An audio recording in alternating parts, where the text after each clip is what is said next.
ఈ మధ్య ప్రముఖ కార్డియాలజీ డాక్టర్లు నా మిత్రులు కూడా వీళ్ళు చెప్పిన కొన్ని వీడియోలు చూశాను. వీడియోలు చూసిన తర్వాత నేను చాలా ఆశ్చర్యపోయాను. వాళ్ళు అన్న స్టేట్మెంట్ ఏంటంటే ఎల్డిఎల్ చాలా బ్యాడ్, ఎల్డిఎల్ కారణంగానే గుండె జబ్బులు వస్తున్నాయి, ఫ్లేక్స్ ఏర్పడుతున్నాయి అని వాళ్ళు చెప్తుంటే నేను చాలా దిగ్భ్రాంతి చెందాను. అంటే ఏ రకంగా అని, ఎల్డిఎల్ కారణంగా ఏ రకంగా బ్యాడ్ అని మీరు చెప్పగలుగుతున్నారని. సో వీళ్ళు అనేది ఏంటంటే సిద్ధాంతం, ఎల్డిఎల్ వెళ్ళి అక్కడ ఫ్లేక్స్గా మారుతుంది, ఆ ఫ్లేక్స్ని ఇది చేయడం కోసం మేమేదో బైపాస్లు చేస్తాం, ఇది చేస్తామని. ఇప్పుడు నా డైట్లో లిపిడ్ ప్రొఫైల్ అద్భుతంగా సెట్ అవుతుంది. ఇప్పుడు కార్డియాలజిస్టులు నేను ఎక్కడ డిఫర్ అవుతున్నాం, ఎక్కడ ఏకీపిస్తున్నాం, ఫస్ట్ ఏకీభవించే పాయింట్లు ఏంటి? మొట్టమొదటిగా కొలెస్ట్రాల్ ఫిగర్, అంటే మనం రక్తం పలచకుంది, రక్తం ఇదిగా ఉంది, తేడాగా ఉందని వాళ్ళే మనం పొడి చేసి రక్తం పలచకుంది ఏం చూడరు. ఇవన్నీ ఎలా తెలుస్తాయి అంటే ఆ లిపిడ్ ప్రొఫైలు, ఆ ఈఎస్ఆర్, లేకపోతే ఇంకితర చిన్న చిన్న పారామీటర్లు ఉంటే ఆ హెచ్ఎస్సిఆర్పీలు, ఇలాంటి వాటిని దృష్టిలో పెట్టుకుని వీటిని ఆధారంగా చేసుకుని తర్వాత ఏదన్నా యాంజియో లాంటి చేంజ్ వస్తే యాంజియోలు, సిటీ కాల్షియం అయితే సిటీ కాల్షియం స్కోర్లు ఇలా చేసి వెరిఫై చేసుకుని చేస్తారు. ఈసీజీలో అవన్నీ అవి పెద్ద పనికి మళ్ళట్లో ఒకటి వేరే విషయం, అదేదో ముక్కు తుడుచుకున్న పనికి వస్తుంది తప్ప ఏమీ పెద్ద నిర్ధారించే ఏం కాదు. ఆ 2D ఎంత సామర్థ్యం ఉన్నవేం కాదు. బేసికల్గా యాంజియోగ్రాము లేకపోతే సిటీ కాల్షియం స్కోర్, ఇది మేజర్గా ఒక ఇండికేషన్ మనకి ఇచ్చేది.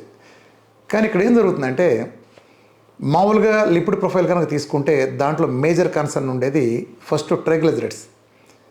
ఇది హానికరమైంది. అలోపతి భావజాలంలో ఉండే వాళ్ళు ఒప్పుకుంటారు, నాగోటాళ్ళు ఒప్పుకుంటారు, దీని డిస్ప్యూట్ లేదు. ఈ ట్రైగ్లిజరైడ్స్ ఎలా వస్తుందంటే ఎక్సెస్ కార్బోహైడ్రేట్స్ ద్వారా వస్తుంది. ట్రైగ్లిజరైడ్స్ మనం ఎక్సెస్ కార్బోహైడ్రేట్స్ సెల్ పరిధి దాటి తింటే ఎక్సెస్ ఉండే గ్లూకోజు రక్తంలో ఉండటానికి వీల్లేదు కాబట్టి దాని అసోసియేషన్గా ఉండే ఇన్సులిన్ అనే హార్మోన్ లివర్ని ఆదేశించి దాన్ని ట్రైగ్లిజరైడ్స్ కింద మారుస్తుంది. ఇది ఒక ట్రైగ్లిజరైడ్స్ ఏర్పడటానికి కారణం. రెండోది విఎల్డిఎల్, ఇది హై ఉంటే బ్యాడ్ అనేది అందరూ ఒప్పుకుంటారు. ట్రైగ్లిజరైడ్స్, విఎల్డిఎల్ రెండు బ్యాడ్, ఈ రెండు తగ్గాలని కోరుకుంటారు. మూడోది హెచ్డిఎల్, హై డెన్సిటీ లిపోప్రోటీన్, ఇలా కొలెస్ట్రాల్ అంటారు, అదో చెవులు పువ్వు అనుకోండి. హెచ్డిఎల్ కొలెస్ట్రాల్ అంటారు. హెచ్డిఎల్ కొలెస్ట్రాల్ కాదు, అది గుడ్డు కాదు, it's a protein. So HDL ఎక్కువ ఉండాలంటారు.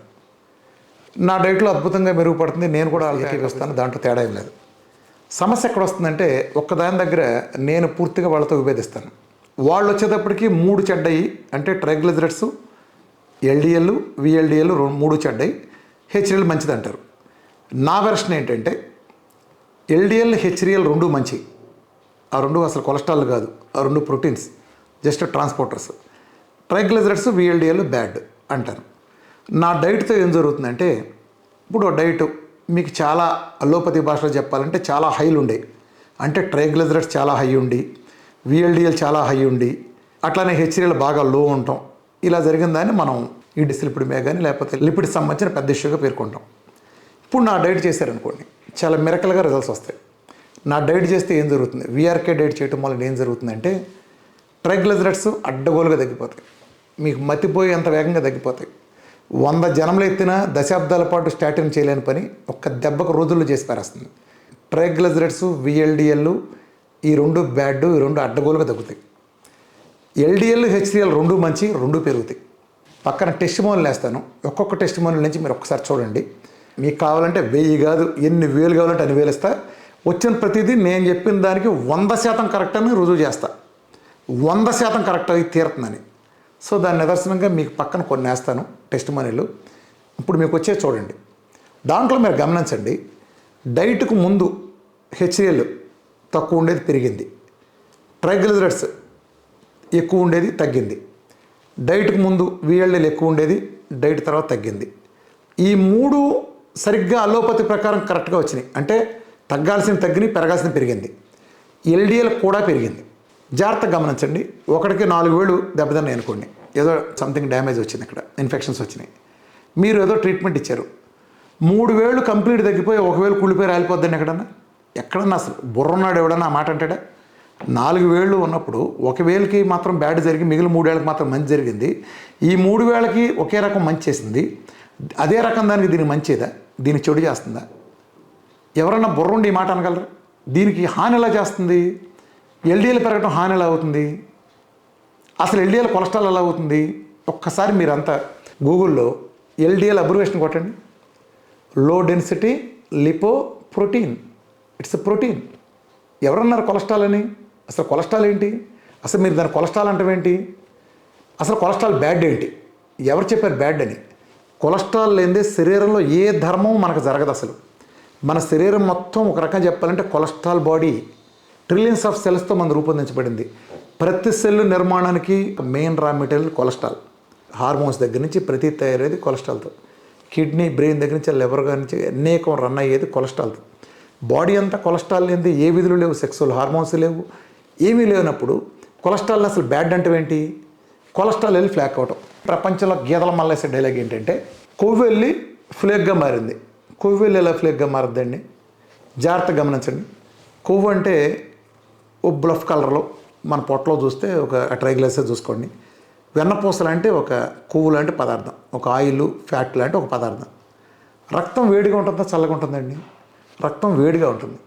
వేడిగా ఉండే రక్తంలో, ప్రవహించే రక్తంలో ఈ కొవ్వు వెళ్తే గడ్డగడుతుందా, కరిగి వెళ్ళిపోతుందండి? అసలు బుర్ర ఉందా? అసలు బుర్ర ఉందా అని నేను అడుగుతున్నాను. ఒక వేడి రక్తంలో ఒక నెయ్యి లేదా ఒక వెన్నపూసలు గడ్డగట్టాలంటే ఆ వేడి రక్తం కాదు, ఏ వాతావరణం ఉండాలంటే డీప్ ఫ్రీజ్ వాతావరణం ఉన్నప్పుడు వెన్నపూస గడ్డగడుతుంది. ఒక వెన్నపూస గడ్డగట్టే వాతావరణం అది. మన శరీరం డీప్ ఫ్రీజ్ వాతావరణం ఎప్పుడు వెళ్తుంది? మనం చచ్చినాక వెళ్తుంది. మన చచ్చినాక ఫ్లేకులు వస్తే ఏంటి, రాకపోతే ఏంటండి? ఎవరికి కావాలండి? బతికుండగైతే వేడిగా ఉంటుంది కదా, వేడిగా రక్తంలో కొలెస్ట్రాల్ మారదు కదా. మరి ఎందుకు ఎన్నాళ్ళు చెవులో పూలు పెట్టారు? కొలెస్ట్రాల్ వెళ్ళి గుండె జబ్బులు తెస్తుంది, కొలెస్ట్రాల్ ఫ్లేక్గా మారుతుంది, నా పిండాకుడుగా మారుతుంది. ఏంటండి ఇది? నవ్వుతారని కూడా లేదు ఎవరన్నా? ప్రపంచం మొత్తం ఇదే దిక్కుమాల పెంట సిద్ధాంతం తీసుకొచ్చి 40 ఏళ్ళ పాటు జాతిని బలి చేశారు. ఏంటి మారేది? కాల్షియం మారుతుంది. It's calcium. కాల్షియంకు ఉండే స్వభావం రీత్యా అదంతా మీరు చూడండి. మిగతా మినరల్స్ వేరు, అలానే మిగతా అన్ని వేరు. ఈ కాల్షియం ఏంటంటే దగ్గరికి వచ్చి ఒక రాయిలాగా మారే స్వభావం ఉంటుంది. ఈ ఫ్రీ రాడికల్స్ కారణంగా రక్తనాళాల దగ్గర డ్యామేజ్ జరిగి, ఈ విఎల్డిఎల్ అంటే ఫ్రీ రాడికల్స్ కారణంగా డ్యామేజ్ జరిగి అక్కడ కాల్షియం ఒకదానొకటి చేర్చుకుని ఓవర్ ఏ పీరియడ్ 12 నుంచి 14-15 సంవత్సరాలు పడుతుంది ఒక కాల్షియం ఫ్లేక్ పెరిగి పెద్ద అవ్వాలంటే. దాన్ని ట్రైగ్లిజరైడ్స్ ఎందుకు బ్యాడ్ అంటారంటే, ఒకవేళ మామూలుగా 12 నుంచి 14 ఏళ్ళు పట్టాల్సిన ఒక కాల్షియం ఫ్లేక్ పెరుగుదల అది ట్రైగ్లిజరైడ్స్ కనుక్కుంటే ఇంకో 3-4 ఏళ్ళు ముందు జరుగుతుంది. అంటే దాన్ని నిర్మాణాన్ని స్పీడప్ చేస్తుంది. మీకు ఎంతో కొలెస్ట్రాల్ హైలో ఉన్నప్పటికీ అక్కడ కాల్షియం ఫ్లేక్ లేకపోతే మీకు ఏ స్టంట్లు పడవు, ఏ గుండె జబ్బులు రావు, ఇతరత్ర ప్రాబ్లం వస్తాయో తప్ప ప్లేక్ ఏర్పడటానికి కారణం మాత్రం కాల్షియం. It's calcium plaque. మీకు బైపాస్ చేసినా ఇంకోటి చేసినా ఆ పక్క నుంచి ఉంచి ఇంకో రూట్ వేస్తారు. కాల్షియం ప్లేక్ అలాగే ఉంటుంది. అలాగే ఉంటుంది. బైపాస్ చేసిన తర్వాత కూడా మీ ఒంట్లో ఒరిజినల్ ప్లేస్లో కాల్షియం ప్లేక్ అలాగే ఉంటుంది అంటే ఎవిడెన్స్కి నేను పక్కన ఒక రిపోర్ట్ వేస్తాను. జాగ్రత్తగా చూడండి. 2 సంవత్సరాల ముందు వాళ్ళకి బైపాస్ చేశారు. బైపాస్ చేసిన తర్వాత ఇవాళ తీసిన రిపోర్ట్ ఉంది. అంటే లేటెస్ట్ చేసిన రిపోర్ట్ చూడండి. ఒరిజినల్ కాల్షియం స్కోర్ అలాగే ఉంది. అంటే దాన్ని బైపాస్ చేశారు. కాల్షియం ఏం చేయలే. వీళ్ళు అప్పటి నుంచి మందులు ఇస్తారు. ఏం మందులు ఇస్తారు? రక్తం పలచబడే మందులు, కొలెస్ట్రాల్ కంట్రోల్ అయ్యే మందులు. Cholesterol on its own never become flake. ఇది గుర్తుపెట్టుకోండి. కొలెస్ట్రాల్ ఒక కొవ్వు దానంతటదే ప్లేక్గా మారి, రాయిలాగా మారి, అది గడ్డగట్టి అది పగిలిపోయి రక్తాలను డ్యామేజ్ చేసి రక్త ప్రసరణ ఆపేసి దెబ్బతీస్తాం అనేది హాస్యాస్పదమైన సిద్ధాంతం. దానికి వీటికి సంబంధం లేదు. ఒక స్టంటు పడగానే మనం తీసుకెళ్ళి వరుస పెట్టి సచ్చే వరకు మందులు రాస్తున్నాం. దేనికి ఇస్తున్నాం మన మందులు? రక్తం పలచపట్టడానికి. రక్తం పలచపట్టం ఏంటి ఎలా తెలుస్తుంది మనకి? ఏమైనా కత్తిట్టి పొడిసి ఈ చేతిలో పెట్టి చూస్తామా? లేదు కదా. మీరు గమనించండి. మీరు ఒక డయాలజిస్ట్ దగ్గరికి వెళ్ళారు, లేదో డాక్టర్ దగ్గరికి వెళ్ళారు. మీ రక్తం పలచకుంది, చిక్కగా ఉందని ఎలా చెప్తారు? రిపోర్ట్లు చూసి చెప్తారు. ఏంటో రిపోర్ట్లు? ఆ లిపిడ్ ప్రొఫైలు, అలానే ఈఎస్ఆర్లు, ఇంకా ఉంటే చిన్న చిన్న పారామీటర్స్ ఎవరు వెళ్ళకుంటే ఇతర పారామీటర్స్ చూసుకుంటారు. చిన్న మేజర్గా అయితే ఇది హెచ్ఎస్సిఆర్పి లాంటివి చూసుకుంటారు. వీళ్ళ భాషలో హెచ్డిఎల్ కనుక తక్కువ ఉండి, వీళ్ళ భాషలో కనుక ఎల్డిఎల్ ఎక్కువ ఉండి, వీళ్ళ భాషలో ట్రైగ్లిజరైడ్స్ కనుక ఎక్కువ ఉండి, లేదా విఎల్డిఎల్ ఎక్కువ ఉండే కండిషన్ని లిటరల్గా ఇంకా ఈఎస్ఆర్ లాంటి ఇన్ఫెక్షన్లు ఎక్కువ ఉండే కండిషన్, దీన్ని చెక్కపట్టం అంటారు. లేక పలసకున్నట్టుగా మీరంతా చూడండి. కార్డియాలజీ సర్జరీలు చేసిన తర్వాత కూడా చచ్చే వరకు మందులు 4 నుంచి 5, 6, 3, 2 చచ్చిపోయే వరకు మందులు ఇస్తున్నారు. ఎందుకు ఇస్తున్నారు మీరు మందులు? మీకు వచ్చింది కాల్షియం ప్లేక్. కాల్షియం ప్లేక్ పోనీ కాల్షియం ప్లేక్ కరాటాకు మందులు ఇవ్వాలి. అరిసి గీ పెట్టినా దాని మీద ఇంతవరకు పరిశోధన కూడా లేదు. అరిచి గీ పెట్టినా కాల్షియం ప్లేక్ తగ్గదు. ఎందుకంటే కాల్షియం స్వభావం అది. ఆ స్వభావాన్ని మీరు మార్చలేరు. మీరు మందు కనిపెట్టడం అసాధ్యం. ఫ్రీ రాడికల్స్ వచ్చి దాన్ని డ్యామేజ్ చేయకుండా చూసుకోవాలి తప్ప, వన్స్ శరీరంలో ఫ్రీ రాడికల్ లేని పరిస్థితిని తొలగించాలి తప్ప, దాన్ని చేయాలంటే ఆహార విధానం మార్చాలి. మీరు వెళ్ళి కాల్షియం ప్లేక్ కరిగించాల్సిన చోట మరి కాల్షియం ప్లేక్ కరిగిస్తానికంటే ఆ వచ్చినవి కరుగుతున్నాయి అంటే మందులు ఒప్పుకుందాం. మీరు వెళ్ళి అసలు కాల్షియం అది వర్క్ చేయదుగా. మీరు ఇచ్చిన స్టాటిన్లు, మీరు ఇచ్చిన యాస్పిరిన్లు ఇవన్నీ దేని మీద వర్క్ చేస్తాయి? దేని మీద? కొలెస్ట్రాల్ మీద వర్క్ చేస్తాయి. అసలు కొలెస్ట్రాల్ గుండె జబ్బులు రావుగా. కొలెస్ట్రాల్ మూలం గుండె జబ్బులు రానప్పుడు అదే ఇండైరెక్ట్గా అంటున్నారు. డైరెక్ట్ ఉండేది కాల్షియం ప్లేక్ కదా. మీరు కాల్షియం ప్లేక్ మీద కదా ఫైట్ చేయాల్సింది. ఎల్డిఎల్ని తగ్గించడం ఏంటి? అసలు ఎల్డిఎల్ అంటే ఏంటి? It's a transporter. మన శరీరానికి కావాల్సిన అవసరాల్లో ప్రధానంగా కొలెస్ట్రాల్ మీదే శరీరం అంతా బతికిడుస్తుంది కాబట్టి మనకు కావాల్సిన మేజర్ రిక్వైర్మెంట్ని మీరు తిండి తింటలో లోపం ఉన్నా సరే అది మన ఇంటర్నల్గా లివర్ తయారు చేసేట్టుగా శరీర నిర్మాణం జరిగింది. ఎందుకని? వీడు పెట్టినా పెట్టకపోయినా ఆ కావాల్సిన కొలెస్ట్రాల్ మనకు లివర్ తయారు చేసేట్టు. మన రిక్వైర్మెంట్లో మ్యాక్సిమం తయారు చేసేది ఆ లివరే. లివర్ తయారు చేసిన దాన్ని టిష్యూకి తీసుకెళ్ళటం కోసం ఒక ట్రాన్స్పోర్టర్ కావాలి, ఒక పోస్ట్ మ్యాన్ కావాలి. ఆ పోస్ట్ మ్యాన్ పేరు low density lipoprotein. It's protein, not fat. It's just a carrier. ఒక పోస్ట్ మ్యాన్ లివర్లో ఊరినే చెప్తున్నాను 100 యూనిట్ల కొలెస్ట్రాల్ తయారైతే ఎల్డిఎల్ 100 యూనిట్ల కొలెస్ట్రాల్ని భద్రంగా మోసుకెళ్ళి టిష్యూలో పడేస్తుంది. అంతే పోస్ట్ మ్యాన్. సపోజ్ అది లివర్లో 200 యూనిట్లు తయారైతే 200 యూనిట్, నేను కూడా ప్రజలకు అర్థం కావడం చెప్తున్నా, మళ్ళీ ఏకల బేకద్దు, నాకు తెలుసు దాని గురించి. 200 యూనిట్లు తయారు చేస్తే ఈ 200 యూనిట్లు భద్రంగా మోసుకెళ్ళి అందులో పడేస్తుంది. 50 యూనిట్లు తయారు చేస్తే 50 యూనిట్లు తీసుకెళ్ళి లివర్లో తయారైన కొలెస్ట్రాల్ని భద్రంగా మోసుకెళ్ళి ఒక ట్రాన్స్పోర్టర్. అది బ్యాడ్ ఏంటి? ఒక పోస్ట్ మ్యాన్ లవ్ లెటర్ ఇస్తాడు, దినం కార్డు ఇస్తాడు. లవ్ లెటర్ ఇస్తే పోస్ట్ మ్యాన్ మంచోడు, దినం కార్డు ఇస్తే పోస్ట్ మ్యాన్ దుర్మార్గుడు అవుతాడు ఎక్కడన్నా? మీరు బ్రాండ్ వేయగలరా దాన్ని? టిష్యూ దాని అవసరాలు సరిపడి వాడుకోక మిగిలింది తిరిగి రీసైకిల్ చేస్తుంది. రీసైకిల్ చేసి తిరిగి ఇంకో ట్రాన్స్పోర్టర్ ద్వారా తిరిగి లివర్కి రీసైకిల్ వేస్తుంది టిష్యూస్ నుంచి. అలా టిష్యూస్లో మిగిలిపోయిన అవసరాలకు మించిన కొలెస్ట్రాల్ని తిరిగి లివర్కి తీసుకెళ్ళి అందులో పడేసేదానికి ఒక ట్రాన్స్పోర్టర్ వాడతారు. దాని పేరు హై డెన్సిటీ లిపోప్రోటీన్ అనే ట్రాన్స్పోర్టర్. అందుకే గుర్తుపెట్టుకోండి, ఒక ఆయిల్ మిల్లులో మీరు 1 కిలో కొబ్బరికాయలు వేసారనుకోండి ఉదాహరణకి, ఆ కొబ్బరికాయలు తీసుకెళ్ళి వేస్తే అందులో 300 గ్రామ్స్ ఆయిల్ వచ్చింది అనుకోండి, ఉదాహరణ చెప్తున్నాను. 1 కిలో వేస్తే 300 గ్రాములు వచ్చింది. 2 కిలోలు వేస్తే 600 గ్రాములు సుమారుగా వస్తుంది. అంటే మీరు ఎంత కాయ కనుక ఇన్పుట్గా వెళ్ళారో ఖచ్చితంగా దానికంటే తక్కువ అవుట్పుట్ వస్తుంది. అది కూడా ఇంచుమించుకు ఒక రేషియో ఉంటుంది, సుమారుగా ఒక రేషియోలో వస్తుంది కదా. అట్లానే మీరు ఎల్డిఎల్ అనేది లివర్లో తయారైన తీసుకెళ్ళి టిష్యూలో పడేస్తుంది. టిష్యూ వాడుకున్న తర్వాత మిగిలిన దాన్ని తీసుకెళ్ళి లివర్కి రీసైకిల్ చేస్తుంది. కాబట్టి హెచ్సిఎల్ తక్కువ ఉంటుంది, ఎల్డిఎల్ ఎక్కువ ఉంటుంది. కారణం అది. హెచ్సిఎల్ ఎందుకు మంచిది అంటారంటే మిగిలిపోయిన కొలెస్ట్రాల్ని తీసుకెళ్ళి ఆ లివర్లో పడేస్తుంది కాబట్టి కలెక్ట్ చేసుకుని అంతా ఏరికెళ్తుంది కాబట్టి హెచ్సిఎల్ని ఏదో మంచిదాన్ని ప్రొజెక్ట్ చేస్తారు. నిజానికి అది ప్రోటీన్ డ్యూటీ అది. ఇప్పుడు మనకి జాగ్రత్తగా మీరు గమనించండి, ఇక్కడ రిపోర్ట్లో మీకు ఒకటి చూపిస్తారు. పక్క రిపోర్ట్ చూడండి. ప్రతి ల్యాబొరేటరీలోనూ ఒక రేషియో ఇస్తారు. ఇది ఎంత బండబూతో ఇన్నాళ్ళు మనకి ఈ వైద్య సమాజం చెవులో పూలు ఎలా పెట్టిందో ఇక్కడ మీకు ప్రాక్టికల్గా మీకు ఇక్కడ చూపిస్తా. ఈ బండబూద్ది అంటే చూడండి ఒకసారి. ఈ పక్కన మీరు చూస్తే LDL/HDL రేషియో అని ఉంటుంది. LDL/HDL రేషియో బయోలాజికల్ రెఫరెన్స్లో ఐడియల్ రేషియో ఎంత ఉంటే ఐడియల్ అని ఉంటుంది. నార్మల్గా ఒక్కొక్క ల్యాబొరేటరీని బట్టి ఆ ఫిగర్లు మారుతాయి. ఎక్కువ వాటిలో 0.5 to 3.5 కానీ 0 to 3 కానీ ఇలా ఉంటుంది. అంటే దాన్ని యావరేజ్ చేసి ఉన్నాయి, ప్రతి లెక్క వేయలేం కాబట్టి యావరేజ్ చేస్తే LDL/HDL రేషియో దాని యావరేజ్లో 0.5 to 3 అనుకోండి, 3.5 వేసుకుంటే ఒక 2 అనుకోండి. 2 ఈజ్ ద ఐడియల్ రేషియో. ఈ ఫిగర్కి మనం లెక్క కోసం కన్ఫైన్ అవుదాం. అంటే LDL/HDL అనే రేషియో 2 ఉంటే మంచిదని మన అలోపతిక్ సమాజం మనకు బోధిస్తుంది. సేమ్ టైం ఏమవుతుంది జాగ్రత్త గమనించండి. అంటే LDL కింద HDL.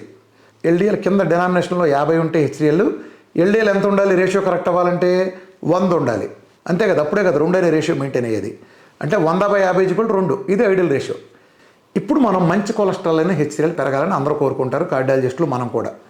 సపోజ్ ఇప్పుడు 50 ఉండే HDL పెరిగి, అంటే ఆళ్ళ భాషలో చెప్తున్నాను నేను, 60 అయింది అనుకోండి. మరి మీరు చెప్పిన ప్రకారం 2 అనే రేషియో కరెక్ట్ అవ్వాలంటే LDL ఎంత అవ్వాలి?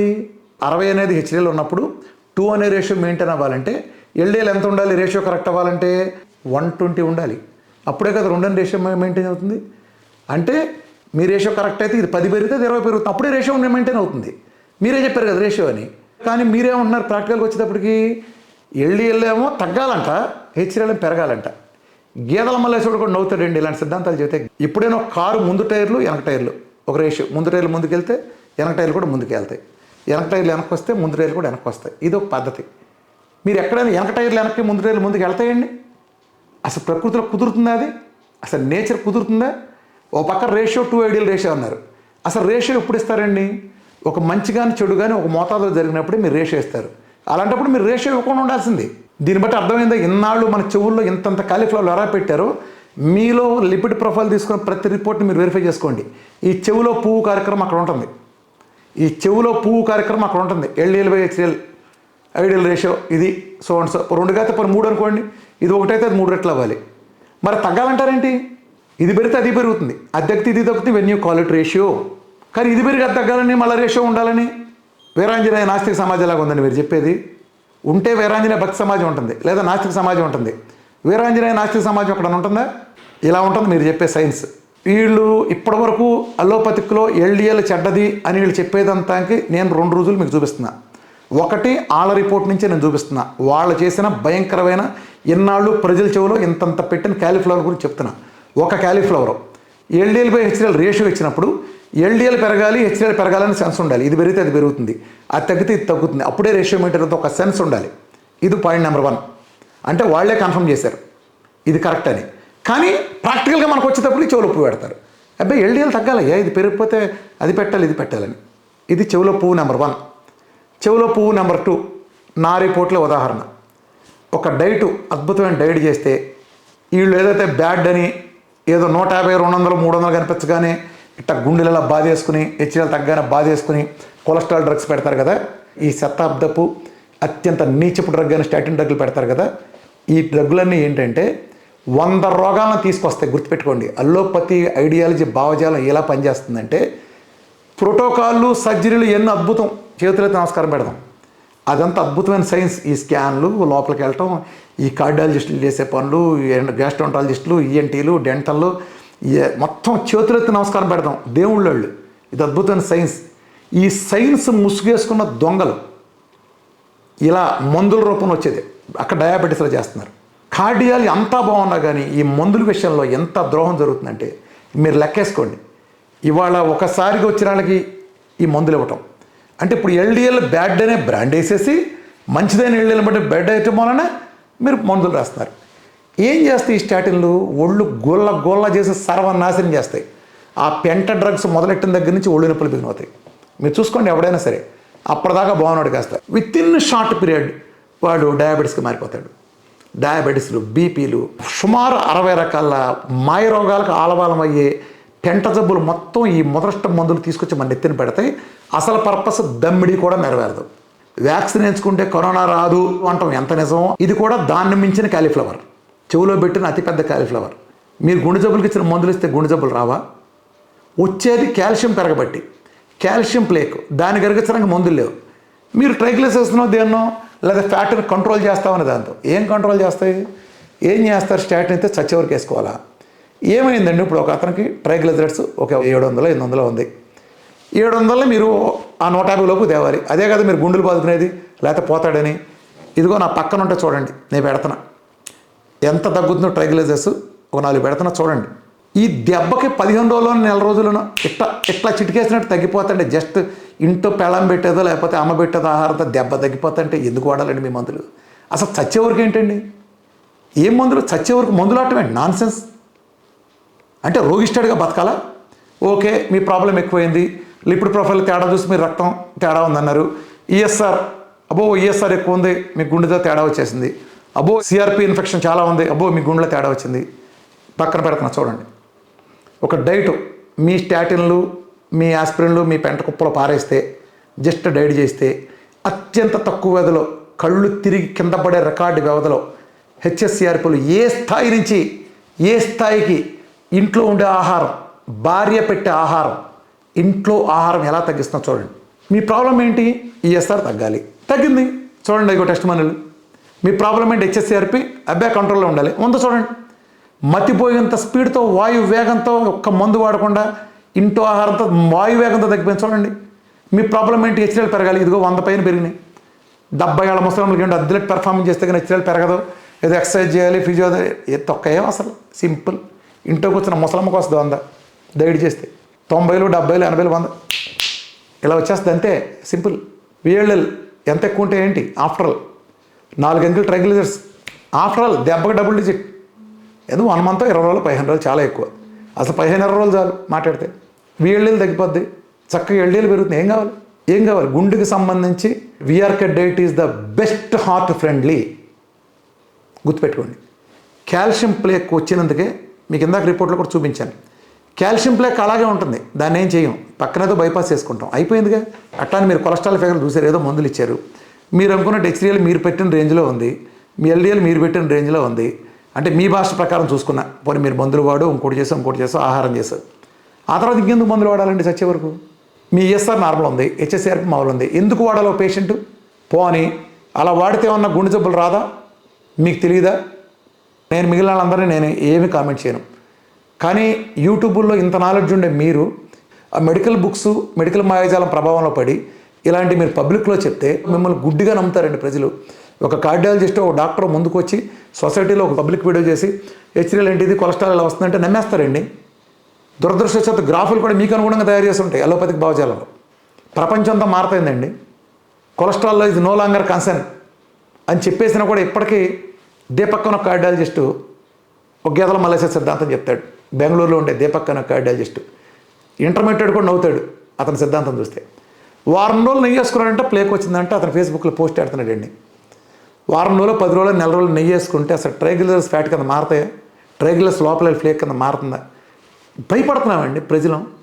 అలాంటి దీపక్ లాంటి కార్డియాలజిస్టులు ఇలాంటి గేదల మల్లేసే అవగాహన. నేను అతన్ని అంటున్నా, మిగిలిన అంటలా.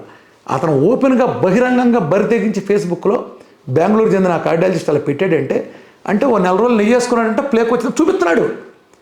నెయ్యిలు అంటే ఫ్లేక్గా కూర్చుందంట. మీరు యాక్సెప్ట్ చేస్తారా? మిగతా కార్డియాలజిస్ట్ అందరూ మీరు యాక్సెప్ట్ చేస్తారా? అతను వంత పాడతారా? ఇలాంటిది నేర్పుతున్నారా మెడికల్ స్కూల్లో? భయం వేస్తుందండి, భయం వేస్తుంది, నిజంగా భయం వేస్తుంది. వారం రోజులు అసలు ఫ్లేక్గా మారుతుందా? ఎక్సెస్ కొలెస్ట్రాల్ మీరు తీసుకుంటే డైట్ చేసేటప్పుడు చక్కగా యూరిన్లోంచి పోతుందండి. ఫ్యాట్, కీటోన్స్ ఎక్కువ ఉన్నాయి. గ్లూకోజ్ డిస్పోజల్ పద్ధతి ట్రైగ్లిజరైడ్స్ కింద మారుతుంది. ఎంకమాల పక్కన ఇన్సులిన్ ఉంటుంది కాబట్టి కీటోన్ మెటబాలిజంలో డిస్పోజల్ పద్ధతి యూరిన్లోంచి పోతుంది. ఒక ప్లేకు వాళ్ళ కాల్షియం ప్లేక్ చిన్నగా ఏర్పడి అది పెద్దదవ్వాలంటే ఓ దశాబ్దం, 2 దశాబ్దాలు పట్టే టైంని పట్టుకొచ్చి వారం రోజులు వేసుకుంటే అన్నాడంటే ఇటు వెళ్ళిపోతుంది సమాజం. ఏమైపోవాలి మేమంతా మీ చేతుల్లో పడి? చెప్పండి. ఎథికల్ డాక్టర్లు వేల మంది డాక్టర్లు, ఆ సిద్ధాంతం కార్డియాలజిస్టులు బోల్డ్ మంది ఉన్నారు. డాక్టర్ రమేష్ గారు, one of the legendary doctor in the world కార్డియాలజీలో, ఆయన కూడా ఒక స్టేట్మెంట్ ఇచ్చారు. 50% of the cholesterol lowering drugs across global are unnecessary. CT calcium score చేయించుకుంటే దెబ్బ తెలిసిపోతుంది ఉన్నాయని. ఇవన్నీ ట్రెడ్మిల్ టెస్టులు ఈ టెన్నిడమల్ తెలిసేది కాదు. అది చేయించుకుంటే ఎవరికి గుండె జబ్బే రాదు. In fact statins may even harm. ప్రపంచపు అగ్రగణ్య కార్డియాలజిస్టులో ఒక ఆయన, మోస్ట్ ఎథికల్ డాక్టర్ అయినా మన రమేష్ గారు ఫేస్బుక్లో పెట్టిన పోస్ట్ అది. ఎంతోమంది కార్డియాలజిస్టులు ఈ విషయాన్ని వాళ్ళు చెప్తున్నారు కదండి. ఇంకా LDL అంటే పోనీ లేదు, నేను ఒక లేమ్యాన్ని, ఇదిగో నా టెస్ట్ మోనల్ సమాధానం అంటే మీరు చెప్పండి. 3 సెట్ చేసింది 4వది ఎందుకు సెట్ చేయలేదో ఒక ఆహారం మీరు చెప్పండి. 3 రిజల్ట్ ఇచ్చి 4వది అదే కొలెస్ట్రాల్ని సెట్ చేయదా? దానికి మళ్ళీ సైన్స్ చెప్పండి. కాల్షియంని మీరు తొలగిస్తారా? కాల్షియం కారణంగా ఏర్పడుతున్నాయి. అలానే మీరు చెప్పాల్సిన సమాధానం చెప్పాల్సింది. ఇవాళ టీవీలోకి వచ్చి మాట్లాడే ప్రతి కార్డియాలజిస్ట్ నేను అడుగుతున్నా, పేర్లు పెట్టాల్సిన అవసరం లేదు. నేను విత్ డ్యూ రెస్పెక్ట్స్ మీ నాలెడ్జ్తో పోలిస్తే నేను ఇంటర్గా ఓ పిపీలకంలో గుర్తుపెట్టుకోండి. కానీ నేను అడిగిన సబ్జెక్ట్ వరకు మాత్రం ఐఎమ్ వెరీ క్లియర్. ఎందుకని? నాది సిద్ధాంతం కాదు, నాది ఆచరణ. కొన్ని మిలియన్ల మందిని నేను రిపోర్ట్లు 8 సంవత్సరాలుగా, నేను 6 సంవత్సరాలుగా ప్రతిదీ చూసి ప్రతి రిపోర్ట్ 6 ఏళ్ళుగా ప్రతిరోజు పదులుసంగా రిపోర్ట్లు చేస్తా, నేను తగ్గిస్తా, చూపిస్తా వచ్చిన ఒక అనుభవమే ఇక్కడ పంచుతున్నాను. ఇప్పుడు వచ్చిన రిపోర్ట్లే పెడుతున్నా. వీటికి మీ సమాధానం ఏంటి? ఈ రిపోర్ట్లు నాయి కాదు, నా ల్యాబ్ కాదు, మీ ల్యాబ్లో ఎందుకు నాకు HDL పెరిగి LDL కూడా ఎందుకు పెరిగింది? నాకు మీరు చెప్పినట్టు నా డైట్ పని చేయకపోతే నెగిటివ్గా పని చేయాలి కదా, పని చేస్తే మొత్తం డైరెక్షన్ నెగిటివ్, మొత్తం ఇది అవ్వాలి కదా. ఎందుకు ఒకదానికి 3 పని చేసిన ఒకదానికి ఎందుకు పని చేయలేదు? ఇక్కడే అర్థం కావట్లేదా? అంటే మీరు సిద్ధాంతం చెప్పారు కాబట్టి గుడ్డిగా నమ్మేయాలా? దున్నపోత తినిందంటే దోణ కట్టేయమని చెప్పాలా? దున్నపోత ఎట్ట ఏంటున్నాను అడగకూడదా? దున్నపోత ఎలా ఏందో నాకు చెప్పండి. ఖచ్చితంగా నేను మీకు క్షమాపణ చెబుతూ ఇంకో వీడియో కూడా చేస్తాను. నేను నా నెలనైట్ చేస్తా, మీరేయండి. నా పేరు కూడా పెట్టవసరం లేదు. నేను ఇప్పుడు ఎవరి పేర్లు చెప్పను. సోషల్ మీడియాలో వచ్చి కార్డియాలజీల గురించి ఇలాంటి LDL మూలన వస్తుంది అని భావించే డాక్టర్లు అందరూ కూడా నా ఈ ప్రశ్న సమాధానం చెప్పండి. LDL HDL రేషియో అలా ఎందుకు ఉంది? అలా పెట్టి ఏం చేస్తున్నారు? అందులో ఉన్న రేషియో అలా ఉంటే మీరు దాన్ని వ్యతిరేకంగా ప్రతి ఒక్కరికి మీరెందుకు చెప్తున్నారు? LDL మంచిదని మీరెందుకు చెప్పలేదు? లేకపోతే HDL కూడా చెడ్డదని చెప్పేయండి, దరిద్రం వదిలిపోద్ది. నా డైట్తో ఎందుకు అంత మార్పులు వస్తున్నాయి చెప్పండి. ఇంట్లో పెట్టే ఫ్యాట్తో ఎందుకు HDL 100 దాడుతుంది? మీరు అది గుండెలు బాదుకునే ఫిగర్ ఎందుకు వస్తుంది? చెప్పాలి, మీరు సమాధానం చెప్పి తీరాలి ప్రజల కోసం. ఎందుకంటే ప్రజలకు మీరు అన్నీ చెప్తారు కాబట్టి. ఇది వ్యక్తిగతం కాదండి, ఎవరిది వ్యక్తిగతం కాదు. నేను ప్రజల కోసం పనిచేస్తున్నా, ప్రజల కోసం చచ్చిపోవడానికి సిద్ధమే. నిజం అబద్ధం రెండే ఉంటాయి. నిజం కోసం ఏమైనా మనం చేయొచ్చు. ఏ వ్యవస్థని దేన్నైనా ఎలాంటి మొహమాట లేకుండా ఎదిరించడానికి సిద్ధంగా ఉంటా. పబ్లిక్గానే ఇప్పుడు నేను ఇది ఒక లేమ్యాన్గా నేను అడుగుతున్నాను ఈ క్వశ్చన్ని. ఒక లేమ్యాన్కి మీరు 1000 మందిని చూస్తారు, లక్షల మందిని చూస్తుంటారు. మీ అనుభవంతో నా ప్రశ్న సమాధానం చెప్పండి. కొలెస్ట్రాల్ సంబంధించి 2 వెర్షన్స్ తెలుగు ప్రజలకు వద్దు, మిగిలిన వెర్షన్స్ ఎట్టాలో నాకు తెలియదు. తెలుగు ప్రజలకు ఒక వెర్షన్ వెళ్ళాలి. నా తప్పైతే నన్ను కన్విన్స్ చేయండి, నేను బహిరంగంగా ఒప్పుకుంటా. బహిరంగంగా ఇంకో వీడియో చేసి నేను తెలుసుకున్న చెబుతా. నేను నేర్చుకోవడానికి ఎప్పుడు సిద్ధంగా ఉన్నా. తద్వారా ప్రజలకు మేలు చేద్దాం. అప్పుడు నేను కూడా ఎల్డిఎల్ పెంచే ఆ కార్యక్రమాన్ని నుంచి నేను కూడా విరమిస్తా ఖచ్చితంగా. సైన్స్ నాకు ఎక్స్ప్లెయిన్ చేయండి. Thank you very much.